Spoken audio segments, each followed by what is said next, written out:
pessoal, sejam todos bem-vindos a mais um Papo Empreendedor, nosso podcast que fala sobre negócios, gestão, comportamento e um tema que eu gosto muito de falar, que está muito presente no meu dia a dia, é tecnologia. E hoje a gente vai falar sobre quais são as tecnologias que fazem um empreendedor crescer.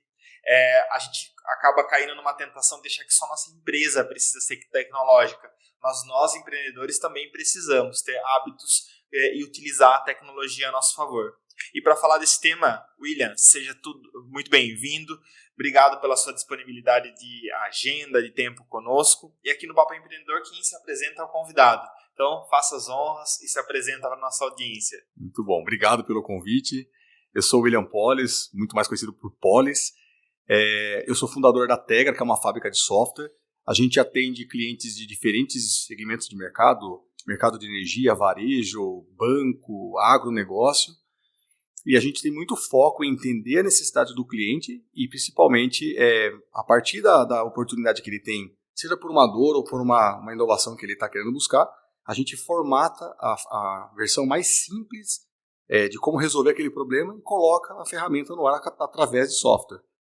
A gente nasceu em 2013 como fábrica de software e de lá para cá a gente já atendeu mais de 200 clientes, temos mais de 100 colaboradores, então é uma história bem interessante, bem prazerosa de poder contar. Legal. Polis, e para a gente falar um pouquinho também da sua história, mais um pouquinho de tecnologia, como surgiu essa ideia de ir para a área da tecnologia? Sempre ficou na sua veia isso? Algum momento deu um insight? Como que foi? Assim, entrar na área de tecnologia, quando eu era moleque, né, tinha banca de jornal ainda. E lá tinha aqueles livros que falavam assim, aprenda a programar em 21 dias. E aí eu falei, o que é esse negócio, né? Você comprava um livro, chegava lá um disquetinho, disquete que você colocava no computador, você conseguia programar um joguinho de uma cobrinha que você ia passando por cima, vai ficando maior, só que você podia mudar a velocidade, a cor. Eu falei, cara, que negócio legal, né?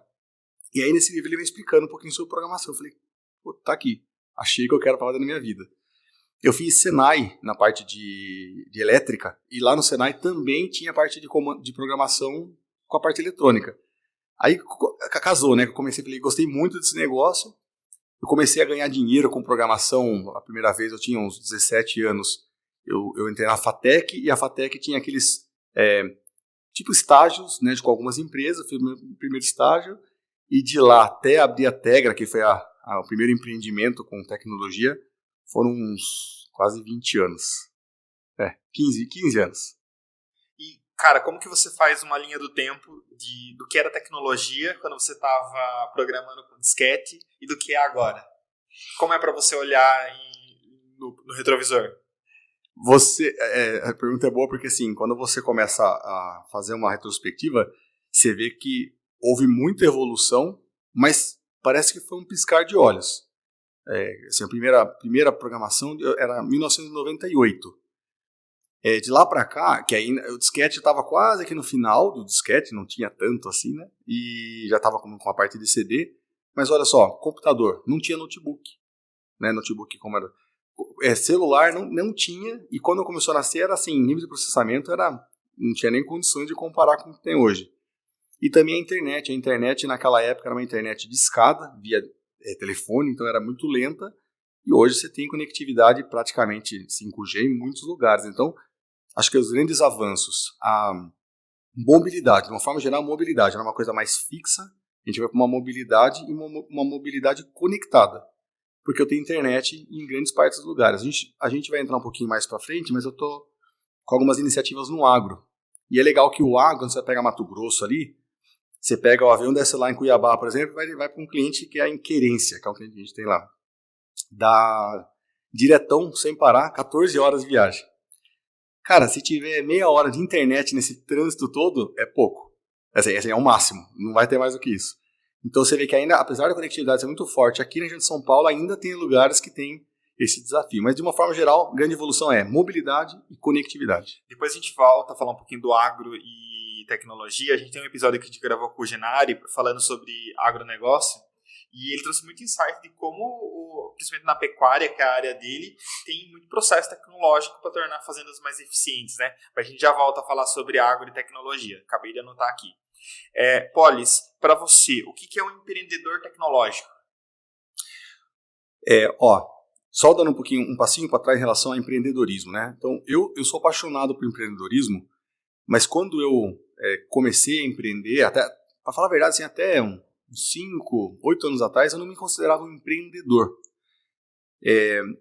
Eu acho que o empreendedorismo é o que movimenta o mundo de verdade, porque o empreendedor, qualquer pessoa que vai começar a trabalhar por conta, né, vamos dizer assim, sem ter um salário garantido no final do mês, ele tem que ir muito além somente da parte do que ele faz. Vamos supor, eu sou um fabricante de caneca. Então, quando eu vou começar a empreender como fabricante de caneca, fazer a caneca no final do dia talvez seja o menor dos pontos, né? Eu tenho que conhecer da parte comercial, estruturar pelo menos, contratar gente. Eu tenho que conhecer da parte contábil, financeira, fiscal. Eu tenho que começar a aprender sobre processos. Então, o final, é como se fazer a caneca aqui seria fazer o gol. Sim. Mas todo o processo de você montar o time, treinar o time, é o que faz isso acontecer. Mas para fazer isso, você tem que investir, tem que estudar, tem que gerar oportunidade de emprego, você tem que formar gente. Então, eu acho que isso é pulsante do ponto de vista do que é empreender.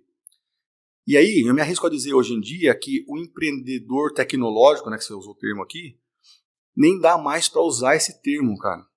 Não sei se isso é bom ou ruim, na minha visão é bom, mas aqui vai cada vez mais estar separando bem o joio do trigo, porque assim, não tem mais você empreender sem saber tecnologia. Quando eu falo tecnologia, não significa ser programador, mas você tem que ser capaz de conseguir pegar as ferramentas disponíveis, e com inteligência artificial isso ajuda bastante, sem ter esse abismo de medo, e usar a seu favor. Então, o que você fazia antes com 3 pontos de esforço, vai começar a fazer com 1 ponto de esforço. Esse é o papel de um empreendedor tecnológico, aprender a fazer a mesma coisa usando menos esforço para aquilo. E tem uma otimização de energia, né? Eu gosto muito de usar inteligência artificiais de resumo, por exemplo. E aí, esses dias eu fiz um stories, inclusive, falando sobre nossa rotina de feedback na empresa.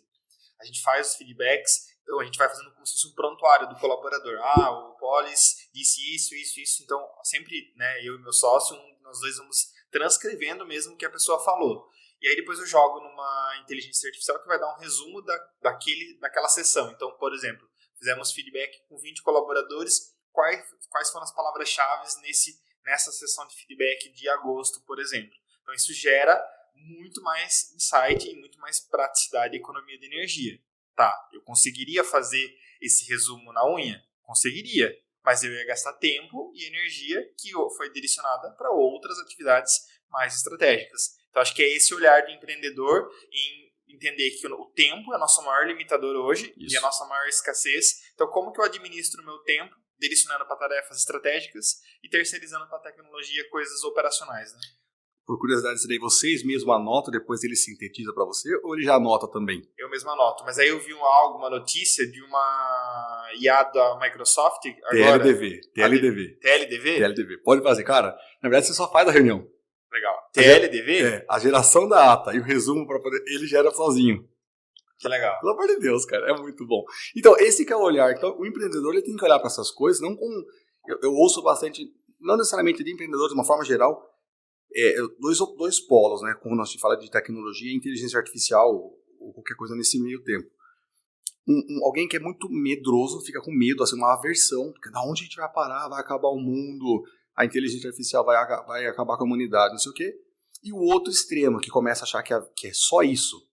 Então, eu acho que num breve síntese é assim, olhe para as tecnologias, veja quais você consegue aplicar no seu dia a dia de uma forma simples, que você gastava X tempo de energia para fazer a ata, e agora você vai fazer um negócio automático, você não precisa nada gastar mais energia com isso. E vai aplicando. Mas ficou muito complexo eu fazer o uso desse negócio. Então não usa, mas assim, não pode deixar de aproveitar os benefícios que isso traz. Porque a tecnologia, na minha visão, ela é para simplificar o processo. Mas eu também tenho que ter uma postura de quebrar as objeções de não, ela não é boa. Porque eu não vou saber se é boa se não testar. Sem testar. E também não é um teste. Tem que entender assim, quando eu falo de testar, vamos colocar um objetivo. Quero tentar resolver isso daqui. Vou tentar usar. Se eu não conseguir na primeira, na segunda, põe na terceira. Aí tudo bem. Mas só na primeira não deu certo, também não desista. Mas a galera tem uma mania de falar, não, esse sistema é uma porcaria. Tá, você testou quantas vezes? Você testou com quantas pessoas? Qual é a sua amostragem? Que não dá para falar que algo, pode ser que seja uma porcaria mesmo, né? Mas não dá para afirmar sem você ter uma rodada de teste. Quando a gente fala de troca de sistema e de tecnologia, acho que tem um negócio bem legal. Na empresa, a gente fez uma troca de RP contábil, uma segunda troca, muito mais consciente do que a primeira implementação. Então, na primeira implementação, a gente falou, não, tá bom, amanhã a gente começa um novo sistema. E achamos que o mundo era cor-de-rosa e azul e que era todo mundo podia ser feliz. Sim. E não. Quando a gente foi fazer uma nova troca no futuro, a gente trouxe uma base de comparação de um aprendizado. Então, vamos rodar em grupo, vamos fazer uma validação antes dessa plataforma para entender se ela é boa, além da conversa do vendedor que me vendeu. Vai implementar um cronograma de implementação. Né? Não dá para parar hoje e amanhã tá tudo rodando em outro sistema. Isso não funciona. Não. Então, acho que também essa visão de processo é importante para o empreendedor que quer colocar tecnologia no seu negócio, né? Eu acho que assim, como que eu enxergo o empreendedorismo, né, de uma forma geral? Pense que existe alguém lá, que a gente normalmente chama de cliente, você vai tornar a vida dele melhor por algum motivo. Eu gosto muito de fazer analogia, eu sou muito, acredito que tem uma força maior que nos rege, e eu acho que a gente tem que pegar aquelas conhecimentos, né, do fazer ao próximo, fazer assim mesmo, faça o outro que você gostaria de fazer para você. Cara, o trabalho é isso. Então, se você pega alguém e você torna a vida dele melhor através do trabalho que você entrega, você está alinhado aí com essa lei maior. E se você faz isso e mede se a satisfação daquele cliente, se a vida realmente dele mudou, e qual que é a medida? Quando ele paga você e está feliz com aquilo. Então, eu acho que a melhor forma de sintetizar o empreendedorismo cara, eu vi um problema aqui. Eu estou disposto a resolver esse problema da melhor forma que eu conseguir. Eu apresento isso para alguém que vai ter aquela vida melhor por conta daquilo, ele me paga. Tá fechou sim. Se eu conseguir fazer isso uma vez, 2 vezes, 10 vezes, 1000 vezes, eu tenho um negócio. Essa é a lógica do negócio. E aí você leva isso para qualquer segmento. Só que para você fazer uma vez, você faz na mão. Para fazer 2 vezes, você faz na mão. Para fazer 10 vezes, talvez faz na mão. Mas para fazer 1000 vezes, tecnologia. Para escalar. Para escalar ou pelo menos para você começar a diminuir coisas. Quer ver um exemplo que eu vejo muito... eu fui para o Vale do Silício, no Califórnia, agora no começo do ano. E lá você faz um tour, né? Você vai para Stanford, que é a faculdade lá bem conhecida. Você passa pela rua que tem, acho que mais da metade do dinheiro disponível para investimento no mundo, numa rua, assim. Aí você passa também na Tesla, você passa alguns caras bem relevantes lá, né? E você começa a ver coisas que são escaláveis, coisas que não são. Por exemplo, eles estão gastando bastante foco em automatizar o processo de cirurgia. E com remoto, né? Então, cirurgias super finas, assim, de cerebrais e tudo mais, só que usando braços remotos. Então, nesse caso, não é necessariamente a escala, mas assim a qualidade, a perfeição, o próximo da perfeição para evitar alguma falha. Mas tecnologia no sentido de sempre assim, como que eu torno a vida do outro melhor através do meu trabalho, e aí você vai encontrando formas de entregar isso melhor. Muito bom. Polis, quando a gente fala de empreender, e também na área da tecnologia, a gente está vendo um processo de inovação constante. A gente nunca está numa inércia, né? Eu acho que o Flávio Augusto fala bem que hoje está avançando, hoje está crescendo, hoje está caindo, né? Não existe estabilidade. Exato. E quando a gente olha para a tecnologia, é isso. A gente cada dia está aprendendo algo novo. Eu tinha visto sobre essa IA da Microsoft, mas eu tinha anotado no meu Trello, mas eu não me dediquei a olhar para isso. Mas a cada dia está surgindo coisas novas. E também no ato de você empreender, é você também dar soluções novas para problemas que vão acontecer de forma não previstas anteriormente. Quando a gente fala de inovação, como que você vê esse processo de inovação no empreendedorismo, nos negócios? Eu preciso constantemente estar inovando, ou se eu ficar só inovando, eu vou perder constância? Qual a sua visão? É uma excelente pergunta. Primeiro, porque assim, tem termos que são muito da moda, que na minha visão, eu tenho a ideia que é uma caixa preta, cabe qualquer coisa lá dentro. Sim. Exemplos: inteligência artificial, transformação digital, inovação. Então, cada um dentro desse termo vai interpretar de uma forma mais... Então, só para a gente partir da mesma premissa aqui, então quando eu falo de inovação, William Polis, tá? Não falando que é o certo ou errado. Certo. Eu vejo assim, por exemplo, quando você tem quantos anos? Tenho 27. Jovem. Antigamente tinha aquele filtro de barro, que Sim. tinha aquele negócio da vela. Então, quando você usava aquilo, para você encher um copo d'água, normalmente levava um certo tempo. Por quê? Dependendo da se a vela já estava muito usada, ia ter pouca água e ia demorar mais tarde. Então, tinha até que puxar o filtro de barro, assim, tomar ele para ele poder... Tal. Hoje em dia você já pluga o purificador de água direto na rede de água e praticamente é instantâneo. Você tem alguns que você tem que ser rápido para não... Tal. Você concorda que entre o filtro de barro e esse, os dois fazem a mesma coisa, só que o segundo com muito mais inovação?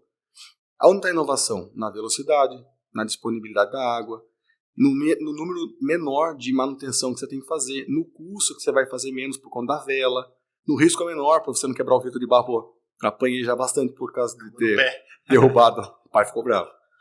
Então, quando eu falo de inovação, na minha visão algo já existe acontecendo, ok? E se eu fizer aquilo de uma forma que é melhor em algum aspecto, mais rápido, mais simples, mais barato, mais confiável, já é uma inovação. Aí tem os termos, né?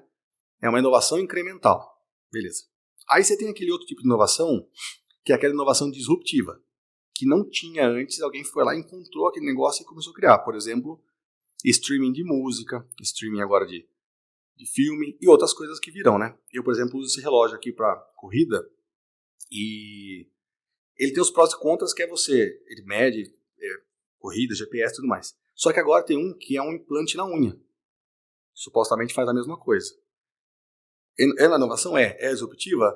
Depende, porque eu consigo medir hoje. Sim. Entendeu? Só estou criando uma forma para colocar debaixo da unha. Qual que é o ganho? Não sei dizer. Não testei. Agora, quando eu começo a entender que qualquer melhoria é uma inovação, eu começo a entender que inovação não necessariamente precisa usar software. Precisa usar tecnologia. E não necessariamente preciso mudar toda a regra do jogo.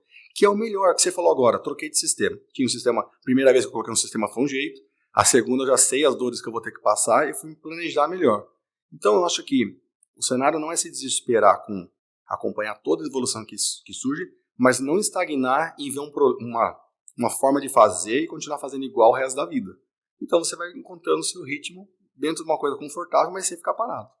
Eu tenho uma crença que quando a gente tem um processo muito claro, quando a gente vai avançar para contratar uma tecnologia ou para obter uma tecnologia para melhorar esse processo, eu tenho mais chances de sucesso. Vou dar um exemplo. A gente faz, todo mês tem uma empresa de gestão financeira, de RP financeiro, me procurando porque quer me apresentar um software, um RP financeiro. Isso é uma prática, certo?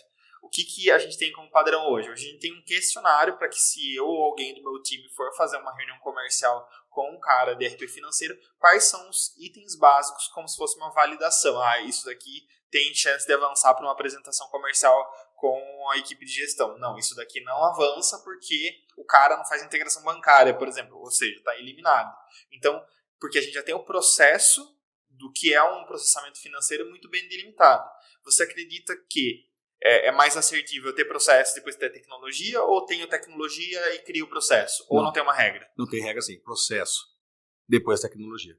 Até porque não necessariamente você vai conseguir aplicar tecnologia no processo que você definiu. Mas sempre, se você colocar tecnologia sem processo, a chance de dar problema é assim, exponencial. Então, isso que você falou, por exemplo, e é importante o empreendedor, mesmo que ele seja um empreendedor micro, pequeno, entender que o tempo dele é muito valioso. O tempo do empreendedor é valioso não no sentido que ele é mais importante que os outros, mas ele que tem que tomar as decisões que dirige a empresa.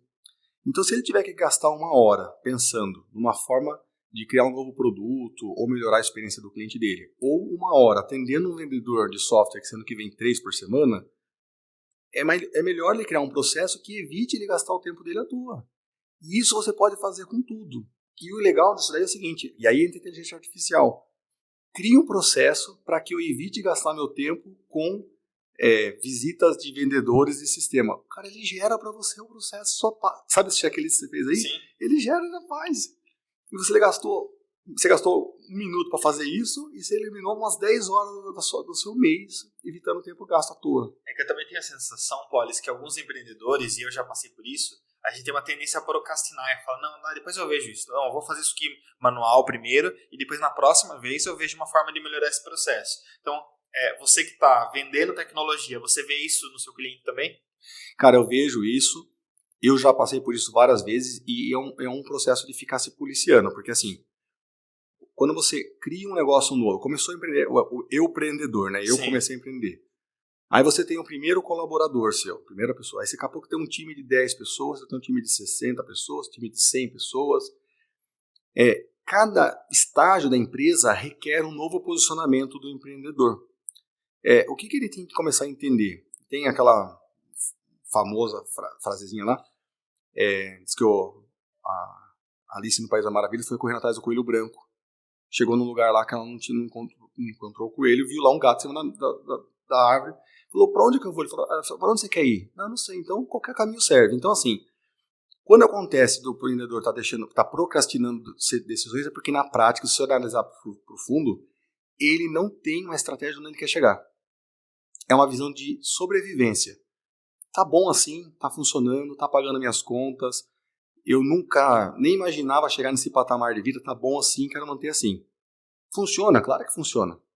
Mas eu acho que crescer, evoluir, além de um instinto humano, é um dever moral. Porque quanto mais você estrutura seu negócio para ele crescer, ter força, mais oportunidade de geração de emprego você proporciona, mais oportunidades de pessoas que querem estar no mercado de trabalho você proporciona, especialmente com esse ensino público que a gente tem hoje em dia.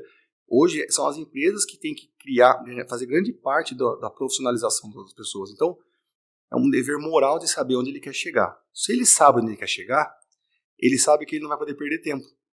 Quando ele sabe onde ele quer chegar e sabe que não pode perder tempo, toda a ação dele, ele sempre fala, cara, isso aqui agrega ou não agrega no meu objetivo?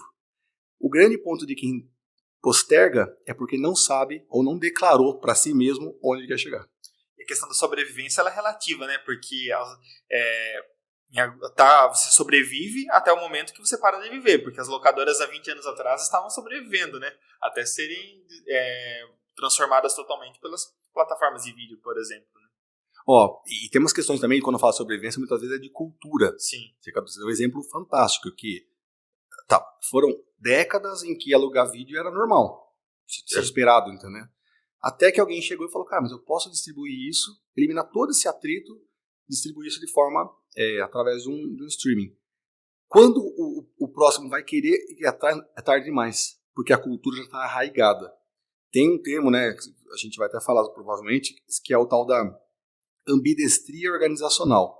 Então essa visão de que eu preciso manter a sobrevivência rodando, a maquininha rodando, mas sem deixar de colocar na mesa, né, na estratégia, quais são as tendências que eu tenho que ficar atento para o meu negócio para poder estar pelo menos atento nesses movimentos e de repente ser até o pioneiro junto a essas frentes. Já vamos entrar nisso. O que são empresas ambidestras? E queria ouvir de você se você acredita que é necessário para a empresa ela ter essa habilidade de ser ambidestra, de inovar, mas também de manter sua tradicionalidade. A resposta curta, assim, o que é empresa ambidestra no conceito, tá? Supostamente a gente tem o dia a dia para tocar, que é a operação. Então, de novo no exemplo da canequinha, se eu faço a caneca, o que eu tenho que fazer? Tirar pedido, fazer a produção, fazer a expedição, faturar e continuar fazendo isso continuamente. Essa é a maquininha. Maravilha. Só que, em algum momento, pode ser que alguém venha e crie uma caneca, a minha de porcelana, muito mais resistente de um plástico X lá, que é mais barato, mais simples, tudo mais. Se isso for tirar esse cliente de mim, eu deveria estar pensando nisso também. E aí que é o ponto. Se eu não coloco na minha agenda tempo para olhar para isso, alguém vai fazer isso, vai levar a dianteira, você vai morrer? Não necessariamente. Mas você poderia ter tido uma oportunidade de evoluir, então você está perdendo essa oportunidade. Então, ambidestria mantenha a casinha funcionando sem deixar de olhar para a inovação. O ponto é que inovação, se você falar assim, ainda mais na minha área de tecnologia, você fala assim, vamos fazer um lab, que é o termo de inovação, o que o pessoal vai querer fazer? Vamos pegar a última tecnologia que saiu e ficar inventando coisa. Sendo que o que não pode se perder seja na ambidestria ou só na operação, o que não pode perder de vista é o cliente final. Consumidor, aquele que vai pagar a conta. Então a inovação olha para ele e pergunta para ele assim, é o jeito mais simples de fazer uma ambidestria sem ficar todo parte conceitual. Olha para ele e fala assim, cara, o que hoje falta? O que eu poderia fazer a mais para você que eu não faço para você? Normalmente, 90% dos casos, é o arroz com feijão. Ele vai falar assim, cara, você podia mandar a nota para mim na data certa, né? Tipo, sim, arroz com feijão. Mas um ou outro vai falar assim, se essa nota, se eu pudesse só já deixar pré-aprovada, a nota não precisa nem mandar a nota, porque daí eu já tá no contrato aqui, já deixo pronto isso aqui, você já me ajudaria bastante. Opa. Ele fala para você que é inovação. Então, na verdade, inovação, ambidestria é possível, na verdade não é nem opcional hoje em dia para quem quiser evoluir, mas o centro de gravidade é o cliente. Perguntar para ele assim, o que eu posso fazer para tornar a sua vida melhor. Porque às vezes a gente fica tentando criar novos produtos, serviços, vou procurar um insight, e às vezes nosso cliente que está ali conosco no dia a dia, ele tem a maior fonte de insight para a gente melhorar nosso negócio e para fazer ele inovar e crescer, né? Eu vejo inovação em 3 camadas. Inovação, que é o básico, né? Que assim, quando eu falo básico, assim, eu falo que é básico, mas eu também corro atrás, tá? Não é da função de distribuição que não é perfeito, não é? Mas assim, isso aí acho que é contínuo. Primeiro nível é assim, eficiência operacional. Você fazer melhor o que você já faz. Então, no caso de uma contabilidade, que é o caso aqui, por exemplo, você dá um sistema para o seu cliente, você ter agilidade na entrega porque você já tem muita coisa pré-pronta. Então, é você tornar melhor o que você já faz. Beleza. A segundo nível de inovação é, pergunte para o cliente o que eu não faço ainda para que eu possa fazer. Ou seja, ele já vai me falar, você não faz isso aqui e se você fizer seria legal. E o terceiro nível, eu acho que daí já é muito mais assim, se você tem que primeiro trabalhar esses dois aqui, cara, eu começar a viajar na maionese no bom sentido, assim, puxar coisas que são tendências em outros segmentos e aplicar no meu segmento. Então, por exemplo, a gente fala do Uber, né? Uberização. Então, quando a gente pega um Airbnb, é uma uberização, né? Eu coloco imóveis numa ponta, clientes na outra, eles se falam e consomem aquela experiência. A mesma coisa com o Uber, a mesma coisa com várias outras coisas. Então, é trazer de outros segmentos coisas que eu poderia aplicar no meu. Aí é um nível super... E era inconcebível até acontecer, né? E é legal pra você ver que no final não é nenhuma mágica, né? É alguém que tá querendo evoluir. Todo mundo que você fala que só tá querendo evoluir. Esse é o mindset, né? Polis, pessoas e tecnologias. Como integrá-las para que a gente não tenha uma visão de que a tecnologia vai substituir as pessoas, ao mesmo tempo uma resistência das pessoas em utilizar novas tecnologias. Você que trabalha na implementação, né? Você é uma fábrica de softwares, você trabalha nessa implementação. Como integrar esses dois componentes tão importantes e tão grandes para uma empresa, para que eles trabalhem em conjunto e não trabalhem de formas separadas? Que, na verdade, se for analisar friamente do ponto de vista de empreender, volta no começo que são pessoas. Então, quando a gente fala de são pessoas, significa o seguinte, sempre tem o cliente que é aquele que paga a conta, mas muitas vezes eu tenho gente que está envolvida no processo, mas não necessariamente que paga a conta. Então, vamos dar um exemplo aqui. Uma fábrica. Quem vai pagar a conta? Vai ser o gerente da fábrica, o dono da fábrica, para você tornar um processo produtivo dele mais eficiente. Mas se eu não envolver o colaborador dele para usar aquela tecnologia, eu não vou conseguir entregar o que eu me comprometi. Beleza. Aí o ponto de partida existe sim, óbvio. Toda vez que você chega com uma coisa nova e aquilo de alguma forma oferece um perigo para quem está vindo, vão substituir meu trabalho, é do instinto humano o cara falando, você está louco, não vou. E só que ele não pode falar abertamente, porque isso aí também, na postura, então o que ele faz se finge de morto. Agora, tem uma coisa que vence qualquer coisa da barreira. Resultados. Então, você pega um bebê, por exemplo, eu sei que as mães aí dos bebês novos vão ficar bravas e tal, mas assim, bebê, você mostra pra ele um pirulito, ele nunca chupou um pirulito, tomou uma bala. Ele vai olhar e vai ficar assim, fica não. Você põe um pouquinho do pirulito da balinha na boca, ele prova e fala, puta, é bom esse negócio, né? Então, como que é o ciclo para você convencer as pessoas? Você tem que mostrar para elas, e elas têm que chegar à conclusão por conta própria, que a vida delas vai ser melhor por conta daquilo. Só que elas têm que chegar a essa conclusão por conta própria. Não adianta você viu? Isso aqui vai ser bom para você não vai perder seu emprego. Seu emprego você vai ser melhorado, seu emprego. Não adianta. Então, é um processo de aculturamento. Então, você vai dando passinhos de bebê. Então, vou dar um exemplo real que a gente fez aqui. Ó. A gente implantou um sistema para operação de máquinas agrícolas. Eu estou falando do agro, mas é só porque é bem, assim, pessoal, inclusive é interessante porque tem umas questões também que a gente não percebe que está envolvida. Então, o primeiro ponto é assim, as máquinas a gente sabe, o que estava acontecendo, sabe aquelas máquinas roçadeiras? Sim. Lá no Mato Grosso tem muito lugar que aquelas máquinas, tem várias máquinas roçadeiras para fazer lá o finalzinho da plantação, eles usam aquelas máquinas roçadeiras. Aquela máquina roçadeira tem algumas que custam assim 5 mil reais e eles têm 50. Então roubam bastante, somem bastante, estragam antes da hora. O que foi feito? Foi colocado uma forma como se fosse um sensorzinho, um IoT, um sensorzinho. Então a gente sabia quem estava fazendo o quê. Então no aparelhinho lá que a gente tinha no bracinho da pessoa lá, ela sabia quem é a pessoa, quando ela pegava, ela falava, fulano de tal, tá usando aquele equipamento. Qual que era a ameaça? A primeira coisa, cara, e se eu quebrar esse negócio? Sim. Então o que você faz? Vamos testar aqui, vou demonstrar para você. Agora, quem que vai ser quer fazer aqui uma participação aqui para testar aqui na frente dos amigos aqui, né? Quem fizer vai ganhar aqui um chocolate. Então, você vai criando dinâmicas para a pessoa primeiro começar a conhecer. Beleza. Conheceu, o próximo passo é como que eu mostro para ele que aquilo é melhor do que era antes. Por exemplo, nesse caso a gente foi... Aí é a questão aí entra a criatividade para criar. A gente criou um prêmio. Porque nos inventários, a cada 3 meses, sumiu em média 2, 3 máquinas, 15 mil reais de prejuízo em média. Falou assim, se a gente não tiver perda somente de 0, a gente vai ganhar um prêmio. Vai ganhar um prêmio, um passeio na cidade do lado lá, que era um parque aquático, que ia dar 2 mil reais de custo.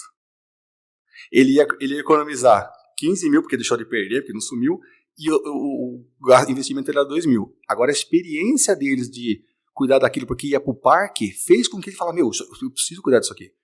Então, no final do dia, você criar dinâmicas e formas em que, primeiro, quebra aquele receio de não conhecer e, principalmente, como eu vou me beneficiar com isso.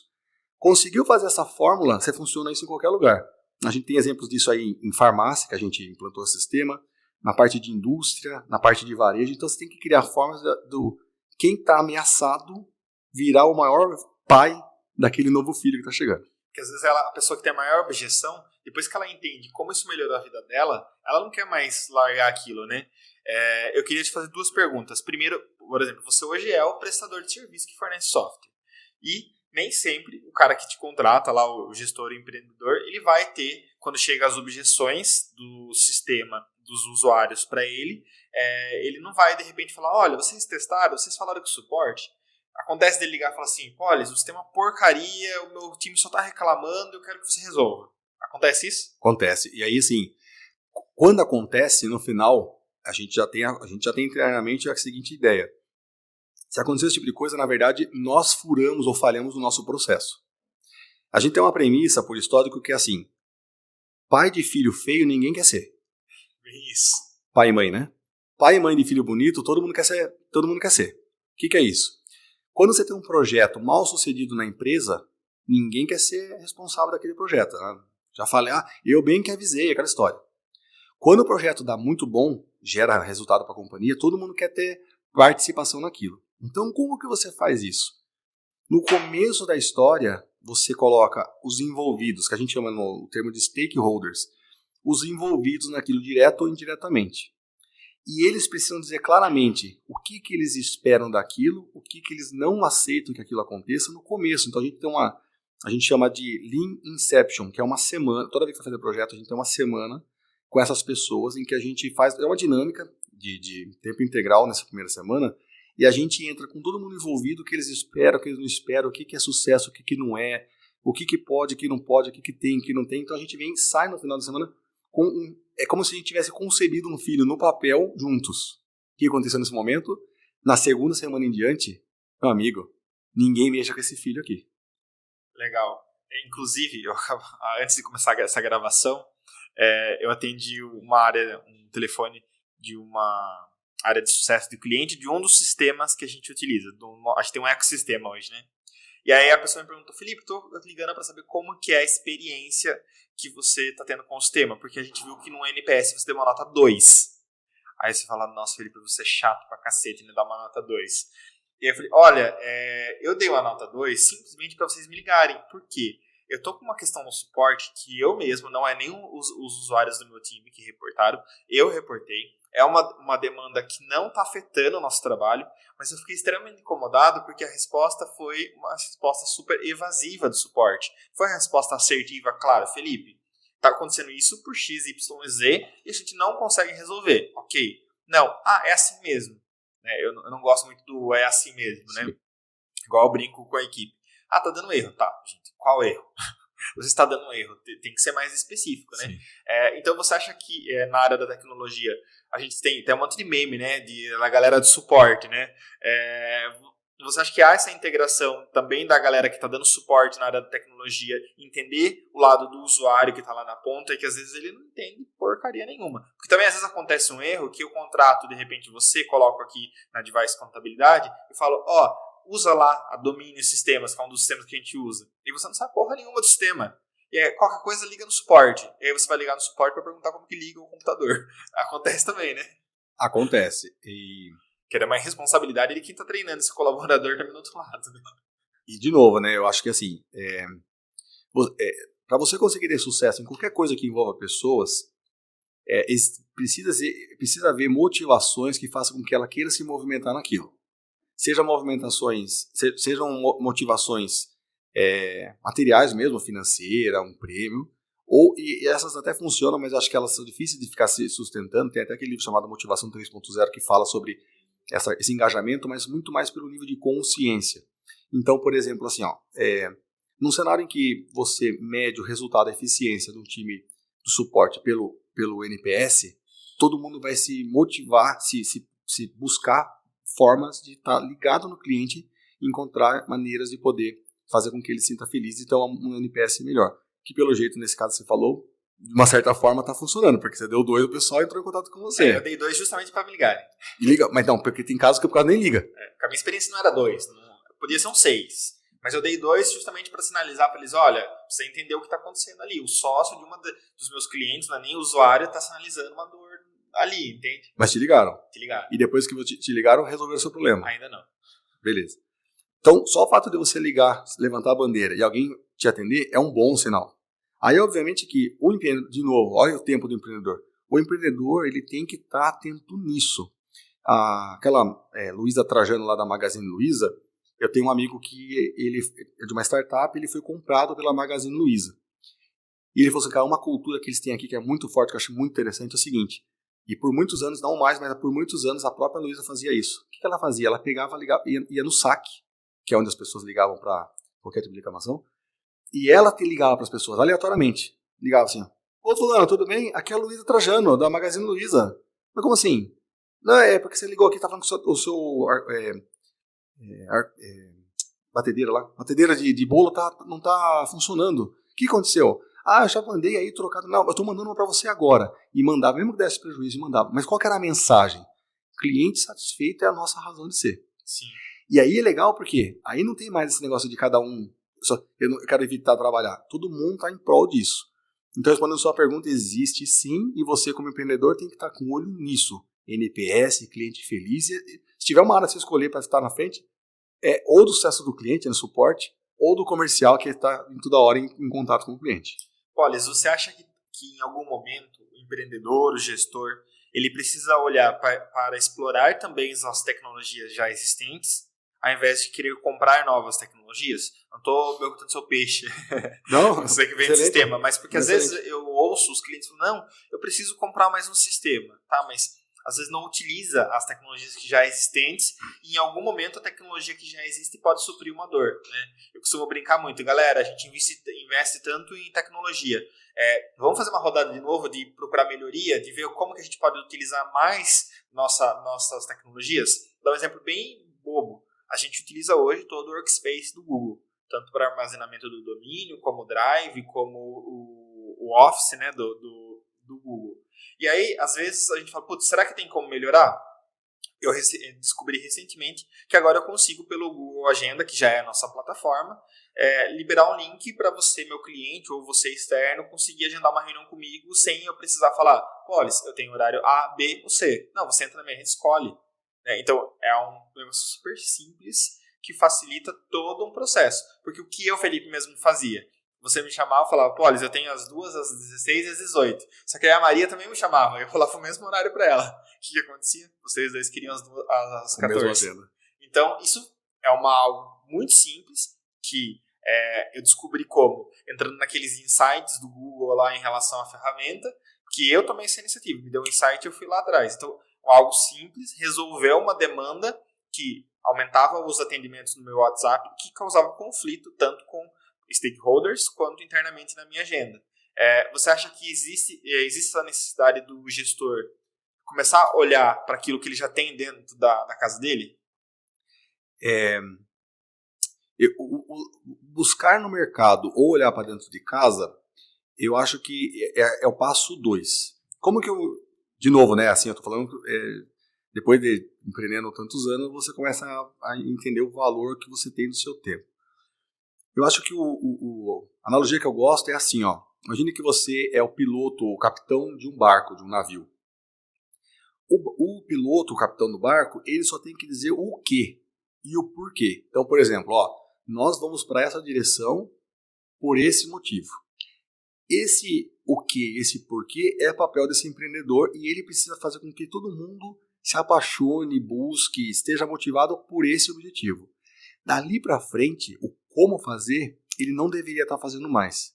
E o sinal é que se ele não estiver fazendo isso e as coisas estão acontecendo, é o sinal que ele tem uma equipe muito boa. Se ele está tendo que se envolver para tomar essa decisão e escolher, é porque ainda precisa trazer um pouquinho mais de maturidade da equipe. E isso é normal, isso é eterno, na verdade. Porque é sempre assim o ciclo. Ó. Quem evolui primeiro é o capitão, né, o líder, depois o time. Capitão e time. Isso é natural. Isso aí levando o teto para todo mundo subir. Né? Tanto que, inclusive, quando tem cenários assim que o líder não evolui e o time evolui, esse cara vai embora. Sim. Esquece, ele vai embora. E se tiver alguém que nunca te questione, nunca vai embora, olhe para você. Tem uma coisa errada. Então, respondendo a sua pergunta, é assim, o buscar dentro de casa, como uma forma até de fazer mais fácil, já tá ali tudo, você pode ser até como uma cultura, uma diretriz, fazer uma provocação e tal, mas o ideal é que o que e o porquê está indo para aquela direção, ou seja, nós precisamos encontrar uma forma de gastar menos energia para resolver a questão do agendamento de reunião. Quem pode ficar responsável por esse tema e trazer uma solução até sexta-feira, às 3 da tarde? Eu, beleza. Sexta-feira, 3 da tarde, alguma coisa tem que acontecer. Não veio a solução, é um sinal.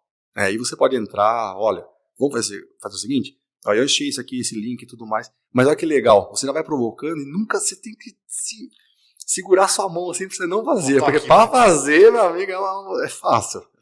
E, Polis, também não tem, acho que também tem a questão, por exemplo, se chegou na sexta-feira, de repente você trouxe uma solução, mas é uma solução bosta. Sim.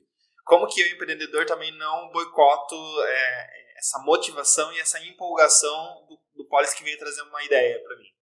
Da mesma maneira que a gente falou lá do novo colaborador que vai ter que usar uma tecnologia que ele está com meio preocupação, o passo foi primeiro ele conhecer, depois ele, por conta própria, ele chegar à conclusão que aquilo é melhor. Como você faz isso? Perguntando. Então, por exemplo, você como líder já bateu o olho e sabe que a solução é boa, mas você sabe que a solução é ruim, por quê? Porque você sabe por experiência, mas ele não tem aquela experiência. Então você tem que fazer o quê? Trazer as perguntas. Cara, e o cenário X, como é que você resolveria com essa solução? E o cenário fica até uma coisa meio perguntador, meio professor, mas no final é esse o trabalho, tá? Você pega aquele chinês lá, o da Alibaba, ele fala, cara, eu não sei fazer nada com tecnologia.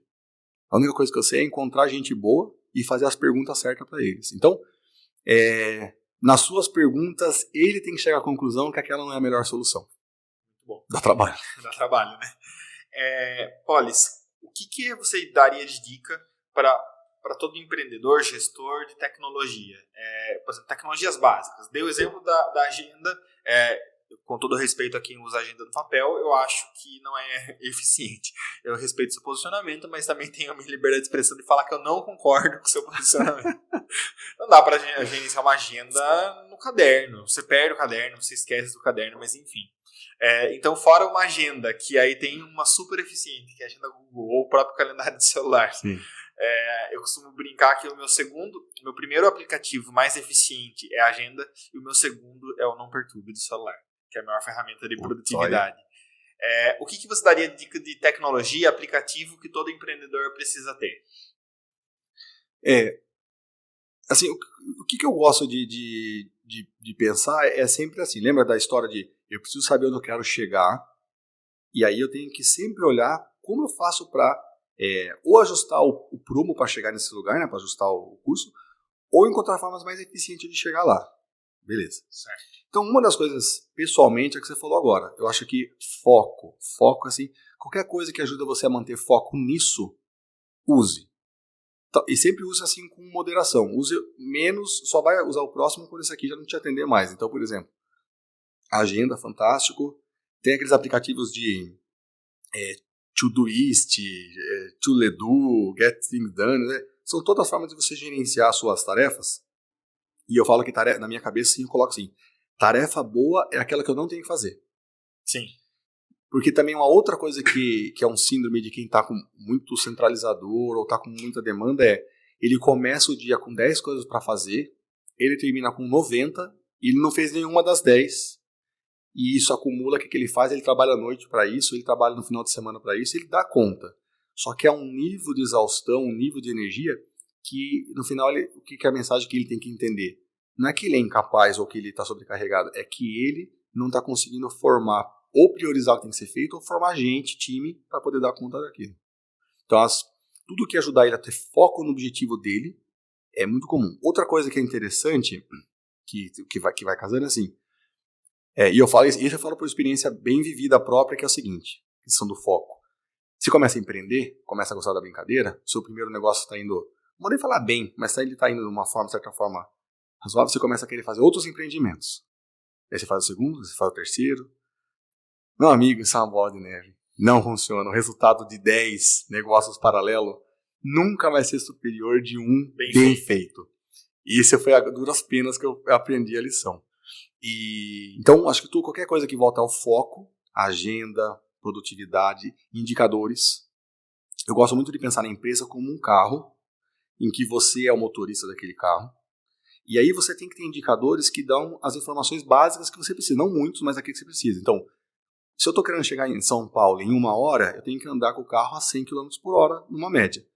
Saindo de Sorocaba, né? Então, eu tenho que olhar a velocidade, eu tenho que olhar a pressão do pneu, a temperatura do carro, eu tenho que olhar se tem combustível. Então, esses indicadores. Então, na empresa, o comercial está vendendo, tem caixa para segurar o fluxo de caixa, os impostos estão sendo pagos adequadamente, os fornecedores estão fazendo o trabalho deles. Então, você tem que ter os indicadores macro e você fica olhando para eles. Com que frequência? No máximo mensal. Idealmente, diário para algumas coisas, tem alguns cenários semanal. Mas assim, não dá para você passar mais de um mês e olhar e ter os números na ponta da língua. Então, qualquer coisa que te dá foco e te dá indicador essencial para você, você deveria ter ele como aplicativo na sua mão. Legal. Você colocou a questão da agenda, né, de foco e produtividade. Acho que em algum momento os empreendedores, né, e eu já passei por isso, têm uma tendência em achar que a agenda lotada é sinal de produtividade. Que uma lista de tarefas imensa é uma forma de se mostrar muito produtivo, né? A gente tem um programa de mentoria para médicos e em um momento uma médica falou, Felipe, você fez um story no Instagram que a sua agenda estava lotada da semana e a minha agenda não é lotada. Eu estou me sentindo improdutivo. Eu falei, calma, doutora, são coisas totalmente diferentes. Uma agenda cheia não é necessariamente uma forma de agenda estratégica produtiva. Então, a gente costuma brincar internamente. Essa reunião precisaria acontecer mesmo? Ela poderia ser um e-mail? Ela poderia ser... se a gente vai fazer reunião, isso já foi pautado antes para que ela seja mais produtiva? Porque senão eu fico só fazendo reuniões ou só fazendo atendimentos que não são estratégicos, né? Então, acho que tem muito essa tendência do cara achar que ele precisa acordar às 5 da manhã, precisa dormir às 11 da noite, está tudo bem, e não é bem assim. Falando de KPIs, de indicadores, na sua visão, quais são os KPIs, além desses financeiros, que você gosta de olhar numa empresa? Não, mas acho que vale reforçar, assim, KPIs. Tem uma metodologia, tem várias metodologias de gestão de estratégica, mas tem uma que eu gosto bastante, que eu uso, chamada BSC, que é o Balanced Scorecard. Ele vem de Harvard, mas basicamente ele é o seguinte, de forma bem didática assim. Você tem quando você vai planejar seu ano, por exemplo, você tem a camada de clientes. Então você vai olhar para os seus clientes e fala assim, quem são meus clientes, o que eles compram de mim, ou o que eu estou me colocando à disposição para vender para eles. Meus clientes são donos de indústria e estou vendendo para eles serviço de consultoria tributária. Meu foco é esse aqui, beleza. Muito bom. Uma vez que eu sei qual é o meu cliente aqui, que eu entrego para ele, quais são os processos que eu tenho que fazer para entregar isso aí? Então eu tenho que ter o processo comercial de prospecção, depois de emissão de nota, de proposta, depois eu tenho que fazer um onboard desse cliente, depois eu tenho que fazer uma reunião semanal para mostrar para eles, enfim, eu tenho todas essas etapas. Se eu tenho os processos desenhados, eu tenho que fazer com capacitar as pessoas. As pessoas precisam saber fazer esse processo. Quais são os documentos que eu tenho que preencher, com que cadência, qual o tempo máximo que um cliente pode ter para ter uma resposta, tudo mais. E, por fim, isso tem que se manter de pé. E o ar, nosso oxigênio do ser humano, é o dinheiro da empresa. Sim. O ser humano precisa de oxigênio para viver e a empresa precisa de dinheiro para viver. É a mesma relação. Então isso tem que se manter de uma forma que é dentro do seu oxigênio financeiro. Muito bom. Então a primeira coisa que eu preciso, os indicadores que eu preciso ter, quem são esses clientes, quantidade de clientes, quantos clientes entram, quantos clientes saem, tudo que envolve cliente, o ticket médio, o que esses caras compram da primeira vez, se eles compram de novo, se eles compram uma vez só e depois saem, se eles compram e voltam a comprar. Então, cliente. Recompra / recorrência é um indicador sensacional, né? Esse é o auge, né? Logo depois são os processos. Se o cara comprou, ele tem que ter a entrega. Então, está acontecendo os processos, o tempo de atendimento está acontecendo, o suporte está sendo feito e assim por diante. Para isso acontecer, eu preciso garantir que as pessoas estão capacitadas. Então, toda vez que entra uma pessoa para trabalhar na empresa, ela tem um onboarding, ela tem capacitação. Eu tenho que medir de tempos em tempos se ela está conseguindo fazer, capacitada para fazer o que ela tem que fazer. E eu também tenho que desafiar sempre as pessoas para ela evoluírem. Então, você tem que fazer um programa, pelo menos trimestral, dizendo assim, você está aqui e eu gostaria muito que você atingisse isso daqui. O que é isso daqui, por exemplo? Sempre focando no cliente. Hoje você só faz a pré-venda do cliente. Agora eu quero que você seja vendedora. Para você sair de pré-venda para vendedora, você tem que aprender a fazer proposta, preencher o CRM e fazer um follow-up mensal com o cliente. Então ela tem 3 meses para fazer isso. Daqui a 3 meses você volta, mostre para mim que você aprendeu. Daí você tem os cursos que ela fez e tudo mais. Isso para toda a empresa. E por fim, isso tem que se traduzir em resultado financeiro. Então tem que olhar DRE, né? Receita, despesa, custo, EBITDA e tudo mais. E também tem que olhar fluxo de caixa, porque tem problemas financeiros e tem problemas de negócio. Os financeiros é quando você vende aqui, só que você só vai receber daqui 3 meses e você não tem dinheiro para poder manter essa diferença. Mas você sabe que o negócio funciona. Você vendeu por 10, o seu custo é 5, só demorou para você receber. Então você tem um problema de fôlego financeiro. Você pega empréstimo, ajusta e tudo mais. O problema quando isso acontece com frequência, eu vendo por 10 e o meu custo é 20. E eu não sei identificar isso na minha operação. Você vai quebrar. E acho que é interessante, né, porque eu costumo brincar, né, que quando a gente começou na Advice Contabilidade, lá em 2016 para 2017, o cliente fechava, primeiro que eu tenho um tempo médio de fechamento de negócio, hoje esse é um indicador, eu tenho clientes que levaram 65 dias para fechar e tenho clientes que fecharam em um dia. Então a minha média é 28 dias mais ou menos, mas tem muitos extremos. Só que o cara, então, ele fica no meu processo comercial em média 28 dias, ele fechava, e a mensalidade dele vencia no dia 20 do mês subsequente. Eu tinha 50 dias de trabalho sem recebimento. Então isso lá no começo, a gente começou fazendo assim, depois a gente percebeu, e ninguém ensina a gente algumas coisas, né? Eu falei, cara, isso aqui não dá certo, né? Então a gente teve outras estratégias, por exemplo, para o cara pagar mês corrente. Então hoje ele paga 25 mês que ele usou o serviço. Então essa é uma das estratégias que você melhora seu indicador de fluxo de caixa com estratégias como essa, né? Pai, eu tô falando isso daqui, só que é no mínimo 10 anos empreendendo, muito dinheiro no ralo, muita cabeçada e muita noite sem dormir. Então, assim, faz parte do processo, eu acho que isso aí é o resto da vida. O que não pode esperar que empreender é uma coisa que vai acontecer tudo feliz e saltitante, vai ter... Você acha que esse processo de, por exemplo, no começo eu levava 50 dias para receber do primeiro cliente, e aí eu não percebi de imediato que isso não estava correto. Você acha que essas cabeçadas que a gente dá enquanto gestor, enquanto empreendedor, elas são importantes para a gente avançar? Então, aí é legal que você... Sempre eu gosto de trazer... lembra da história do apontar o dedo para os outros, tem que olhar as 3 para você? Então, assim, toda vez que eu tenho alguma coisa errada, a primeira coisa que eu questiono é eu mesmo. Por quê? Porque normalmente a raiz de grande parte dos problemas está em mim mesmo. O que significa isso? Então, dar a cabeçada faz parte. Uma vez. 2 não. Insistir no erro é burrice, né? E reconhecer a cabeçada com o menor tempo possível, esse é o objetivo. Porque se você ficar muito tempo naquela cabeçada, você pode ficar a vida inteira. Você vê empreendedor a vida inteira passando por isso. Mas não faz sentido. Então, assim, a mensagem que eu quero dizer é assim, cabeçada faz parte, uma vez, e no menor tempo possível, sempre olhando para você como você tem que melhorar. Depois você deixa para errar em outra coisa, porque você vai aprender um novo aprendizado e você vai ter outro erro e as suas necessidades mudam, né? A gente tem visto muitos clientes falando que os desafios ao longo do tempo eles mudam, né? Vamos pensar, quando eu comecei a empreender, eu não tinha problema de recrutamento e seleção, como a gente tem hoje em 2023. Uma escassez de mão de obra, e aí a gente olhando cada vez mais para a tecnologia para suprir uma necessidade de recrutamento e seleção. Aí, lá no começo o problema era vendas, e hoje não é problema mais vendas. E daqui a 10 anos a gente vai ter outros problemas e outras necessidades, né? Vai ter. Cara, eu acho que esse é o tesão do negócio, você olhar para isso aí, porque no final é assim, ó. O que move o ser humano, desde a hora que ele nasce até a hora que ele morre, é ele evoluir. Você pega uma criança que ela começa a ler, é uma alegria incrível. Assim, ela começa a andar, é uma alegria incrível.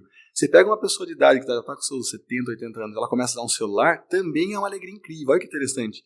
Então o empreendedor tem que entender que o que move ele? Aprender. Sim. Se ele entender isso, toda cabeçada que ele resolve rápido é um passo. Ele fala, problema novo para resolver. E é isso que movimenta. Se ele tiver gosto nisso, aí ele vai embora. Polis, o que é para você uma acessibilidade tecnológica em negócios tradicionais? Acessibilidade tecnológica, eu acho que cada vez mais a gente tem a disponibilidade de recursos tecnológicos praticamente de graça, vamos dizer assim. Então, só basta a pessoa ter interesse para isso acontecer. Então, por exemplo, falando um pouquinho de software, né?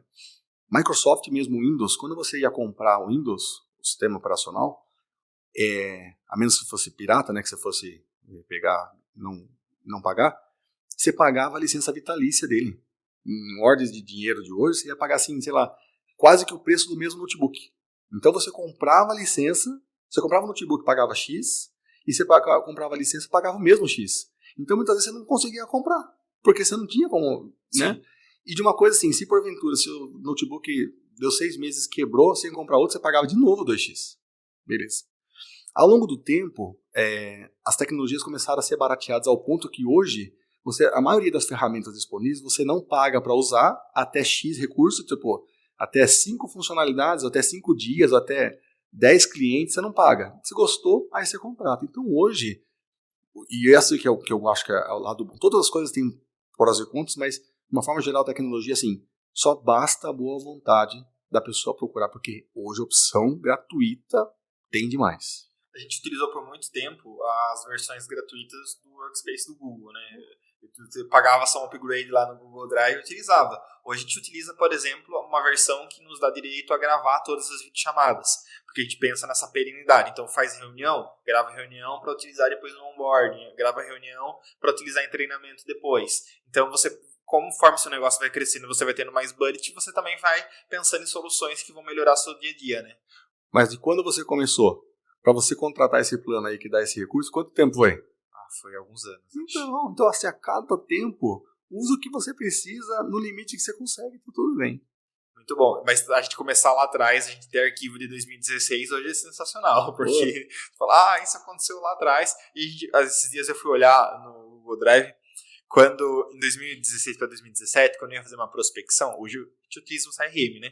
Que eu também acho que é um software essencial para qualquer negócio, porque todo negócio precisa vender, ponto, né? Sim. Vendas é o chefe de todo negócio. Sim. E eu fazia uma planilha e eu imprimia essa planilha que eu marcava algumas coisas, por exemplo, por onde nos conheceu, de onde é um negócio bem arcaico. Então, eu fico pensando, por que eu não preenchi essa planilha online? Eu imprimia ela para riscar ela na hora de conversar com o cliente. Mas beleza, então o processo ele evoluiu, hoje ele é mais tecnológico, a forma de fazer uma prospecção, mas mais ou menos ele permanece a mesma lógica do que ele era lá 7 anos atrás, entendeu? Mas olha que legal que você está colocando, porque é a cada momento, e assim, a cada momento, a cada motivação, o humano ele tem o ciclo da vida dele. Por exemplo, a gente tem clientes produtores de soja que estão ali pelos 60, 70 anos e tudo mais. Eles falam assim, cara, mas quanto que você ganha? Qual que é o seu resultado? Ele fala, uns 13, 14, uns 15%. Mas como é que você calcula isso aí? Não, isso aqui é mais ou menos. Então, assim, o que eu quero dizer com isso? Cada vez mais a competitividade requer que você evolua. E para você evoluir, você tem que começar a ter conhecimento, ferramenta, método.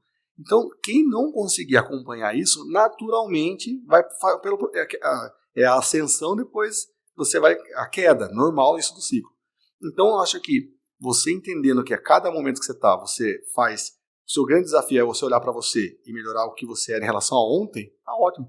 Deixou de imprimir planilha, começou a usar digital e agora tem CRM e tá ótimo, é assim mesmo. Faz o menor sentido imprimir uma planilha, né? Mas hoje, né? Hoje você vê assim, né? Uma vez eu mandei uma planilha para uma cliente e aí a gente foi fazer uma videochamada. No período de pandemia, ela faz assim. Então a planilha, Felipe, eu entendi. Como a planilha era uma planilha ampla, logicamente ela não cabia numa pasta. Ela imprimiu, colou e ela mostrou assim a planilha pra mim. Falei, tá, então não é pra você usar assim, tá? É pra você ir lá você administrar esse Excel, não é pra você fazer isso. Não, cara, e assim, ó, e você fala assim, mas quer ver uma coisa super difícil de você quebrar? Vendedor. Vendedor, que tá em campo, especialmente, ele preenche planilha, ele marca no caderninho, ele coloca aquele post-it, coloca tudo no carro, que é assim, mas não preenche CRM. Então não adianta, cara. Assim, como que você movimenta o time você mesmo? Quando ele vê, de novo, benefício em usar a ferramenta. Então, por exemplo, hoje, no nosso time a gente coloca metas, premiações e pontuações baseado em tarefas preenchidas no CRM. Aí todo mundo... Que legal. Cara, você acredita que ter um sistema, uma tecnologia é suficiente? Ou você acredita num formato de ter um ecossistema de tecnologia nas empresas? Composto de várias ferramentas. Então, aí, essa é uma dúvida, essa é um questionamento bem importante, porque depende muito de alguns fatores. Fator 1 é custo financeiro, se você for analisar o investimento. Eu sempre gosto do ROI, eu sempre gosto da ideia assim, como que no final do dia eu invisto 1 e me retorna 3. Eu tenho que ter uma ideia de retorno, de alguma forma. E quando eu falo retorno, é o investimento financeiro, mas também a adaptação do time. A complexidade para você colocar coisa... Por exemplo, você vai implantar um SAP, tudo é travado, meu amigo. Você não consegue fazer nada ajustado, não sei o quê. Sua empresa é super robusta, ela suporta essas entraves, maravilha. Se a sua empresa é novinha, que se ela ficar travada, ela vai morrer, esquece. Vai no Excel. Então, o que eu quero dizer com isso? De acordo com o momento da sua empresa. Quanto mais robusta, maior ela é, mais é melhor você ter um único sistema que resolva tudo, ou um ecossistema bem integrado, que inclusive é o nosso foco, a gente trabalha nesse formato, assim, a nossa ideia é integrar as informações. Por quê? Quando a empresa é muito grande, o que pega é a integridade das informações. Um departamento enxerga o comercial que vendeu 10 e o departamento comercial enxerga que vendeu 8. Mas por que essa diferença? Porque os dados não são integrados. Então, o sistema como um todo. Se o objetivo, nesse caso, você está mais ágil, se o objetivo é crescer, essa informação se vendeu 8 ou 10 não faz muita diferença, porque no final você tem que vender, vai no que é mais rápido, mais simples, mais fácil a adaptação. E hoje, o público-alvo de vocês são pequenas, grandes empresas? Vocês fazem software por encomenda para quem está muito grande, para quem está pequeno? Como que funciona hoje? O que acontece? Esse é um outro ponto também, acho que lição aprendida, porque antigamente a gente fazia software de qualquer coisa para qualquer pessoa. E outra coisa que você começa a perceber na questão do foco é o PIC, é o perfil ideal de cliente. Você precisa delinear quem é o seu cliente bom, seu cliente ideal. E não dá para querer falar com todo mundo. Mas eu faço... Não, você tem que fazer. E qual que é o cliente ideal? É o cliente que se atende melhor e deixa mais dinheiro para você. E aí, o que a gente percebeu? Qual que é o cliente que a gente é estratégico nesse sentido? É o cliente que tem entre 100 e 1.000 funcionários, com faturamento anual entre 100 e 1 bilhão de reais. Coincidência ou não, a gente coloca 1 milhão de faturamento ano por cabeça, em média. Por quê? Ele já é grande o suficiente para poder ter que integrar as informações, está muito solto, ele precisa integrar. Mas se a gente for para o cara que é maior do que isso, existem consultorias muito grandes no mercado, aí a gente é muito pequenininho para brigar com elas. Legal. Então a gente fica nesse SMB, que são os pequenos e médios aqui. Tem um target bem definido. E assim, detalhe, dentro da empresa, quem é o cara que você vai falar? A pessoa, o PIC, né? No nosso caso é gerente de TI. Não é inovação, não é marketing, não é o dono, é o gerente de TI. Essa é uma tática super legal, né? Sabe pra quem que a gente vende, né? Porque às vezes a gente tá querendo a empresa A, mas eu tô falando com a pessoa totalmente errada, né? Eu vou falar de tecnologia de integração do sistema com o dono. O tempo dele é muito precioso, cara. Esse porte de empresa não vai rolar, né? Você nem consegue, né? Normalmente o que acontece é que o gerente de TI ele só tem que defender esse orçamento junto ao dono, né? Porque não tem autonomia de orçamento sozinho, mas ao mesmo tempo é relevante o investimento. Então ele envolve, mas assim, normalmente ele faz internamente. O seu público final, no meu caso, é o gerente de TI. Então quando você elege o cliente ideal, seu tamanho, segmento de mercado, e a gente também só trabalha com 4 segmentos. Eu falei agora, financeiro, varejo, agro e energia. Por quê? Porque você começa a ser mais estratégico para ele. Você traz para ele coisa que ele não tinha. Então você sabendo com o foco, né? Para quem você quer vender, com quem você fala, você é muito mais objetivo no que você pode ajudar ele. Sim. E o que a gente pode esperar de tecnologia para os próximos anos? Felipe, essa pergunta para IA. Não, mas eu acho que tem... Qual a sua visão? Você que está imergido dentro desse mercado. É bem futurologia no sentido de... Porque a chance é bem pequena de ser exatamente isso, mas assim, o que eu gosto de olhar? Sempre as próximas gerações, né? Eu tenho 3 filhos, então eu olho muito para meus filhos, né? Eu tenho uma filha de 25, um moleque de 13 e um moleque de 8. Como eles se relacionam com tecnologia? E o que eu percebo? Cada vez mais, eu tenho um conceito chamado Web 3.0, que é a web colaborativa. Então tudo aquilo que eu sou remunerado por construir conteúdo de alguma forma. Então vou dar um exemplo.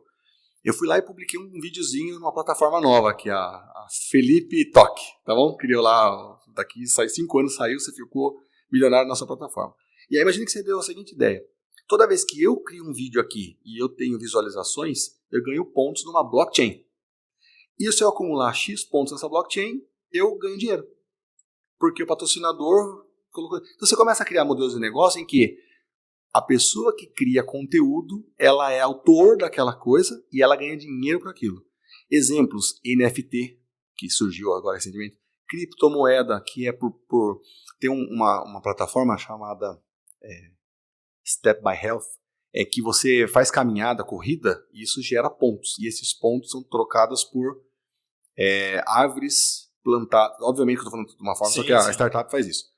Árvores plantadas. Então, a cada X quilômetros, você economizou tanto de emissão de carbono e tal.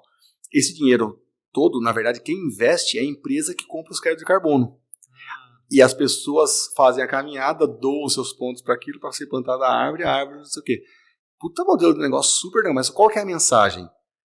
Eu sou criador do meu conteúdo e sou remunerado por isso de alguma forma. Não necessariamente financeiro.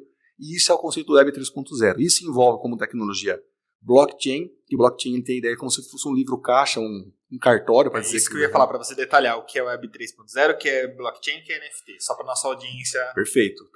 Eu gosto porque acho que a tecnologia tem que desmistificar. Isso. Web 3.0.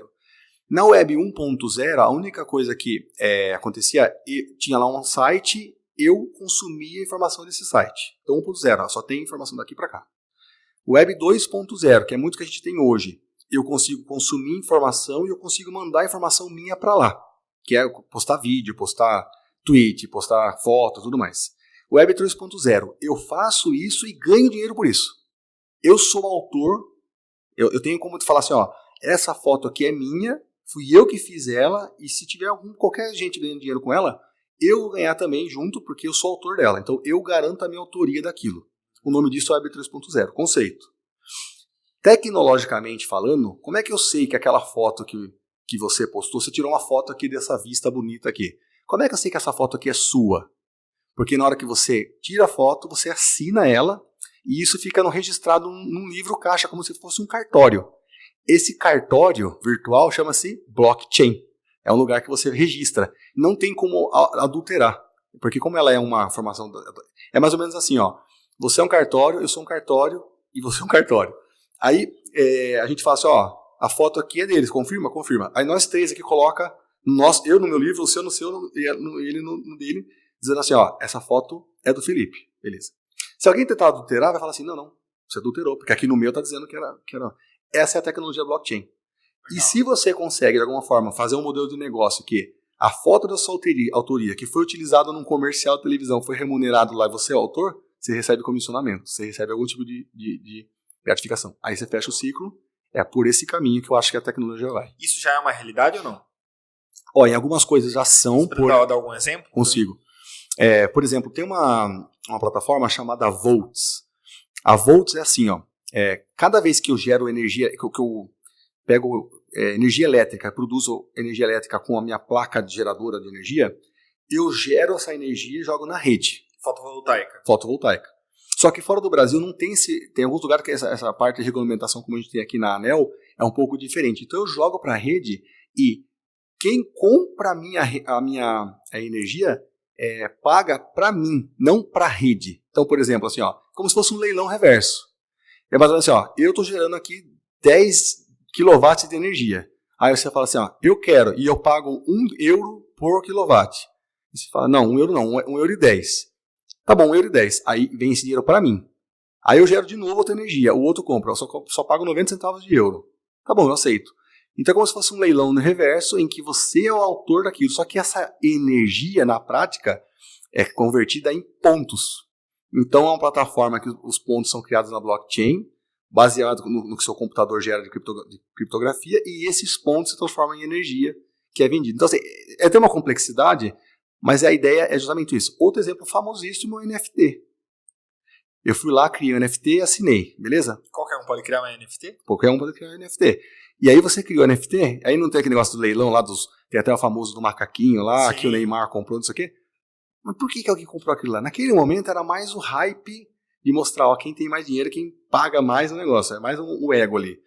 Mas eu posso fazer isso daí para, por exemplo, qualquer coisa que eu produza de conhecimento que é consumido por outro e eu ser remunerado por isso, mesmo que seja através de uma plataforma. Então acho que isso é uma tendência, já tem o NFT, que acho que é o mais famoso desse daí, e com o futuro com certeza vai ganhar mais corpo. Legal. Você citou a questão da compra de crédito de carbono, está hypado, não está? Ou ainda acho que tem a tendência de crescer ainda mais? Não, vamos só para entender o que é e como que está funcionando isso hoje. No mundo, se eu tenho, imagina, é um crédito, então eu sou uma fábrica de automóveis, eu emito X toneladas de carbono na atmosfera por ano. Eu tenho que, de alguma forma, neutralizar isso. Como que eu neutralizo isso? Normalmente com plantação de árvore, com qualquer tipo de coisa que diminua, consuma esse carbono. Só que normalmente eu não tenho área para isso. Então o que eu faço? Eu vou lá numa floresta, numa outro país, outro lugar, e falo, viu, essa área sua aí, que você está emitindo, está consumindo carbono, eu vou comprar o direito de uso disso, para compensar a emissão que eu faço aqui. Só que na Europa, isso é uma lei. Você tem que fazer isso, senão você é autuado e toma multa. No Brasil é uma opção. Porque na Europa falta terra suficiente. Então, não. O que está acontecendo?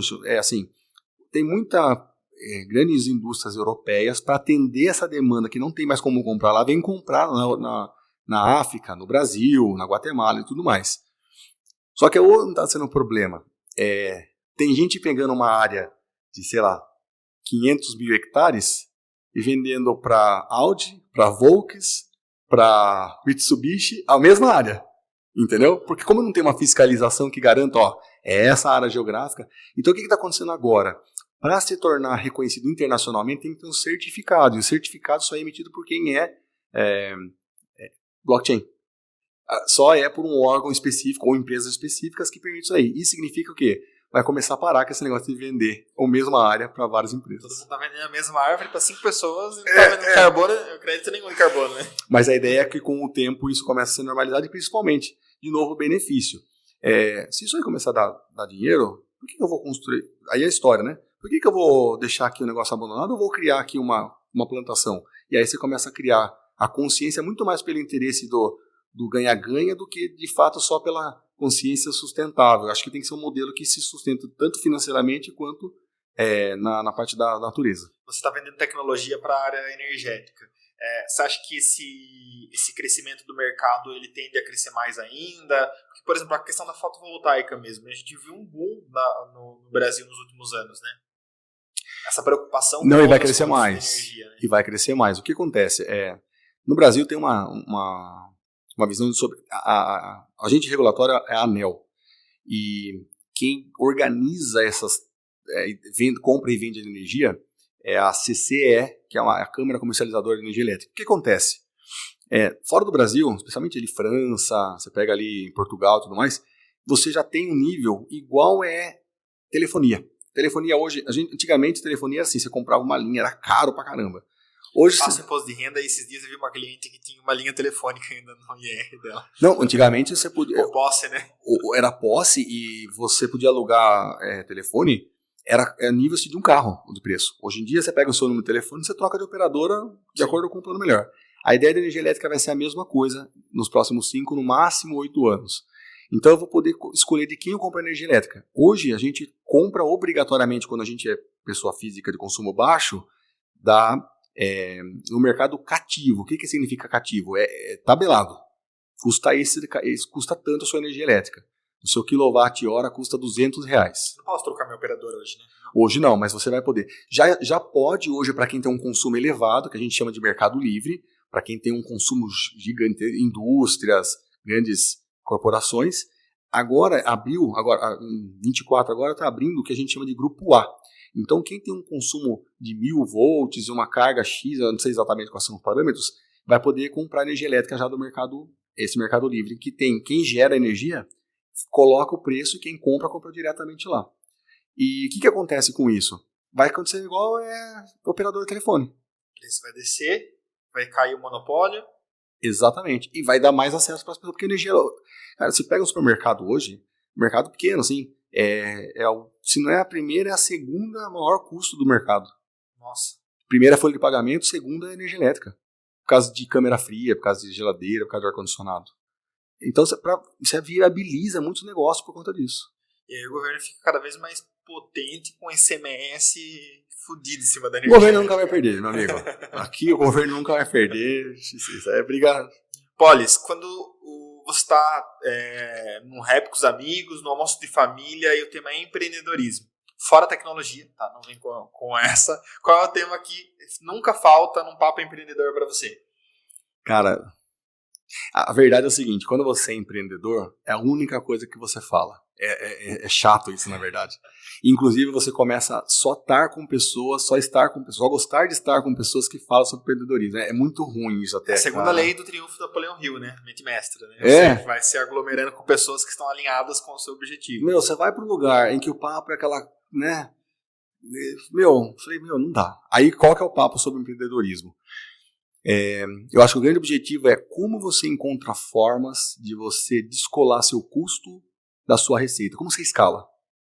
Porque para cada segmento tem formas de fazer isso. Não necessariamente é uma escala astronomicamente. A gente tem a famosa boca de jacaré, quando o custo é linear e o faturamento ele é exponencial. Né? Com tecnologia, esse é o melhor cenário. Nem todos os negócios permitem fazer isso daí. Mas você tem sempre que encontrar assim, como que eu faço para otimizar minha operação e aumentar minha capacitação de clientes de forma que eu consiga abrir a boca de jacaré o máximo que eu puder. Esse é o hype, entendeu? É o pulo do gato, né? Essa é a música, esse é o santo grau, né? Eu penso que uma das formas de abrir a boca desse jacaré é com tecnologia. Mesmo em negócios tradicionais. Posso estar enganado, mas eu penso que a gente acelera processos, deixa eles mais automatizados, não robotizados, né? Eu acho que isso influencia no nosso crescimento, né? Eu sempre fui muito contra boots no WhatsApp, eu achava que era algo bem engessado, e aí a gente falou, não, vamos testar, vamos rodar uma testagem, porque a gente nunca vai saber se é ruim o suficiente se a gente não testar. E a gente rodou uma personalização. Eu não gosto muito daquela inteligência artificial que fica boicotando o cliente, né? Eu não consigo falar com o atendente nunca, sempre um robozinho está me falando. E aí a gente está no processo de implementação e a gente conseguiu observar justamente, não está no melhor dos cenários, mas a gente consegue mapear quantos dos atendimentos foram feitos, quais atendimentos foram feitos por quais pessoas, quais são as áreas que mais têm atendimentos, quais são os picos de atendimento no WhatsApp ao longo do mês, porque existe um padrão comportamental, né? Sim. Então eu acredito que uma das formas é abrir a boca desse jacaré com tecnologia, né? É com tecnologia. Eu acho que também tem que questionar muito o modelo de negócio, porque modelo de negócio você tem... A criatividade é assim, incrível o que dá para fazer. Quando eu falo modelo de negócio, é a forma com que você entrega valor para o seu cliente. Só voltando na questão da tecnologia, de bot, às vezes você não precisa colocar a tecnologia por inteiro, mas você pode fazer pequenos testes por amostragem. Você falou do chatbot, precisa fazer atendimento inteiro? Não, mas os 5 mais pedidos você coloca aqui, é um começo, você tem dados para medir, né? Acho que é o primeiro ponto, dados para medir. O segundo ponto, essa questão de como que você faz para olhar para o seu negócio e rever a forma do modelo de cobrança. Por exemplo, o cenário que é mais gostoso hoje para software, né, tem até um termo chamado PLG, que é Product Led Growth, que significa o próprio produto conduz o crescimento. Product Led Growth. Muito usado para SaaS, para software. Mas o que é a ideia? É assim, ó. Você põe o software gratuito pro cara e ele começa a usar. Aí ele tem direito ou a X dias, que é o período de teste, ou até X funcionalidades. Se ele usar só as funcionalidades dele, ele pode usar de graça o resto da vida. Mas ele gostou do negócio, ele contrata o próximo serviço. Aí ele começa a gostar e aparece, ó, tem isso aqui também. Então você vai aumentando o armário dele de opções, quando você vai ver, ele tem um negócio. Aí você fala, mas isso funciona só para software SaaS. Não. O que é software SaaS? Software SaaS é aquele que você paga o serviço como se fosse uma assinatura, você assina ele, igual a Netflix, você põe lá seu cartão, todo mês ele debita de você. Mas você começa a olhar para o seu modelo de negócio e falar, como é que eu faço para mudar cobranças do que eu faço hoje para testar novos modelos com mais escala? Então, por exemplo, vou dar um exemplo de uma startup que a gente nasceu dentro da Tegra e depois a gente tem um fundo de investimento para startups que a gente vai investindo e elas vão ganhando corpo e vão ganhando vida própria. Olha só que legal. Essa startup, ela faz um diagnóstico gratuito, ela é focada em trade marketing. Ela faz um diagnóstico gratuito de qual o potencial de ganho de verba de trade, sem entrar muito no detalhe, mas assim, é como se o supermercado pudesse ter uma verba adicional em investimento da indústria em trade marketing, em marketing. Aí ele fala assim, ó, seu potencial, o diagnóstico é gratuito, seu potencial de captação é tanto. Para você poder captar esse dinheiro, você tem que fazer A, B e C, é como se fosse um e-book, assim, é de graça. Se ele quiser fazer por conta própria, é só ele seguir. Daí ele vai falar assim, puta, eu queria fazer um teste gratuito. Daí ele vem, ele fala, quero fazer. Quando ele faz, o primeiro teste é gratuito. E é serviço, tá? É serviço. Tem o software, mas é serviço. Depois, a próxima etapa é assim, ó, eu faço o mapeamento da sua loja, aí ele paga um valor. Agora você tem o mapeamento da sua loja, eu contrato com X. Então você vai aumentando o nível de serviço e é sempre baratinho. Quando vai ver... O LTV... Ah, delícia. Esse senhor do céu. A alegria que dá. O LTV é um dos indicadores que manda o nosso negócio, né? Você ter cada vez mais ele mais robusto, mais encorpado, e não necessariamente é você ter uma venda, e aí brinco com todo respeito, uma venda Herbalife que você vai colocando dentro da goela da pessoa e não faz ela parar de tomar, tipo uma venda engessada, né? Eu tive um exemplo, eu gosto muito de falar de vendas, mas eu fui recentemente num estabelecimento, e a primeira vez que eu entrei no lugar, e acho que isso é um paralelo bem legal para esse modelo que você está falando. A pessoa vendia um plano de assinatura de serviço. Só que eu estava conhecendo o negócio naquela hora. E eu estava com pressa. E eu falei para a pessoa, eu passei aqui na frente, queria fazer isso, mas eu estou com pressa. A pessoa ficou os 30 minutos do atendimento tentando forçar eu a contratar uma assinatura. Você não voltou lá, né? E dá uma raiva, né? Não, o cara tava mexendo no saco. Eu falei, não, boa, vou para a próxima. Mas esse é um exemplo de uma forma de eu ter o foco de que eu preciso vender mais, mas a estratégia de venda ser diferente, né? O cliente tem que estar no controle. Sim. Você tem que dar para ele, ó, você tem que seduzir o cliente. É como se fosse uma conquista mesmo, né? Como não é? É uma conquista. Ele tem que olhar para você e falar, cara, gostei disso aqui. Você tem que estar no controle. Você não tem que forçar ele a nada, mas tem que mostrar para ele que a melhor opção para ele, mas de longe, disparadamente, a melhor opção para ele é essa daqui. É aquela historinha da... Sabe quando você tem 3 tamanhos de pipoca no cinema? Que a primeira custa 5, a outra custa 9, e a outra que é 5 vezes maior custa 10. Tipo assim, você vai comprar de 10, não tem opção de não comprar. Mas desde o começo o objetivo era fazer ele comprar de 10. A diferença é que você criar uma estrutura, cara, a melhor opção é comprar de 10. Então, você tem que pensar nisso. E outra coisa também que é importante é assim, ó, às vezes a gente entrega mais... Esse é legal de estar atento, né, que tá no papo de conversa. Às vezes, eu como empreendedor, eu entrego mais valor do que eu precisaria. O que eu quero dizer com isso? Então, vamos lá. Eu sou contador, um exemplo. Sou advogado, por exemplo. Advogado é um bom exemplo. O advogado, ele pode fazer o pacotinho bem simples, assim. É só para ele revisar contrato. Ele pode cobrar aquele valor fixo, que ele faz tudo. Ou ele faz, para revisar contrato, é baratinho, é R$100 por mês. Até 5 contratos. Se for para eu criar um contrato no seu nome, então o primeiro pacotinho, mais a criação de contratos, que você vai ter direito até 5 contratos, e esse aqui vai ficar R$1.000 por mês.